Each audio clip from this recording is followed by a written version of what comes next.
Hey everybody, this is Rexanna from In the Garden TX, and I'm going to just shoot you a quick video because I want to show you how important growing a garden is. I know I'm moving, and I know I probably said I wasn't going to do another video, but I'm packing and I had to run out to the garden because there was some squash that was just laying all over the ground, and it's going to continue to produce squash. I only planted a few squash plants, but this one plant is just really producing a lot. And I'm going to turn my camera around and show you. I'm not canning any. I don't normally can a lot of squash because it just kind of disappears, and I'm not going to go into all that. But I'm freezing some, and we're going to be taking it with us. But this one plant, this one squash will go into a quart size bag, okay? And you can fit, depending on how big your squash is, but my squash this year is really big. My zucchini last year was really big. But just to give you an idea how important it is, if you're not growing a garden, starting a garden, please consider doing it, because if you go to the grocery store and you buy one squash, 3 squash, and you keep going back and forth, just go out and see, like one package of seeds will last you multiple. I mean, I didn't even use all my package of seeds. I'll be able to continue to plant over and over again. If I want more squash, I can get more squash out of that package of seeds. But I'm just going to show you. I'm going to turn the camera around, and I hope you can see what's on the counter here.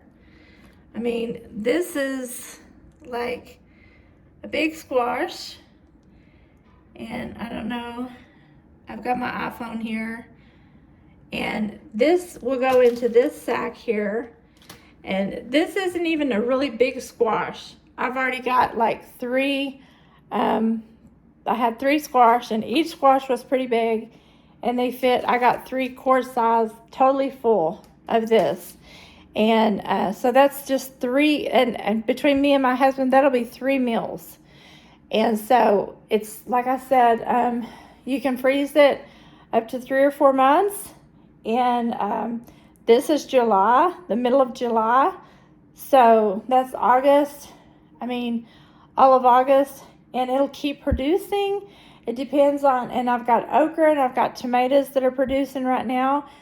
In another couple of weeks, we'll be out of here. But your garden, even though it just depends on what you're doing. If you're not wanting to start a garden, that's fine. But I'm just saying, I'm trying to encourage people who say, I don't really know how. You'll produce something. Everybody will produce something. You'll have failures, but you'll also be producing something. And this is my squash. I love squash. And if you don't like squash, you like zucchini. If you like green beans, I've got green beans out there, and I'm just trying to hurry because I'm packing and I'm leaving. And I still got stuff that's just spewing out of my garden. I'm trying to encourage somebody today. I hope I've done that in a positive way. But just think about that, because you can freeze it if you don't know how to can. You can eat it fresh. We can have squash tonight instead of running to the grocery store. We could do that tonight. I always think of a quick and easy thing to do. This is quick. This is easy. Go get it out of your garden, chop it up, and put some butter on it and eat it. You can put this in a salad. You don't have to cook it. So anyway, this is Rexanna with Garden of Herbs. Y'all have a blessed day. Bye for now. See you in the next video.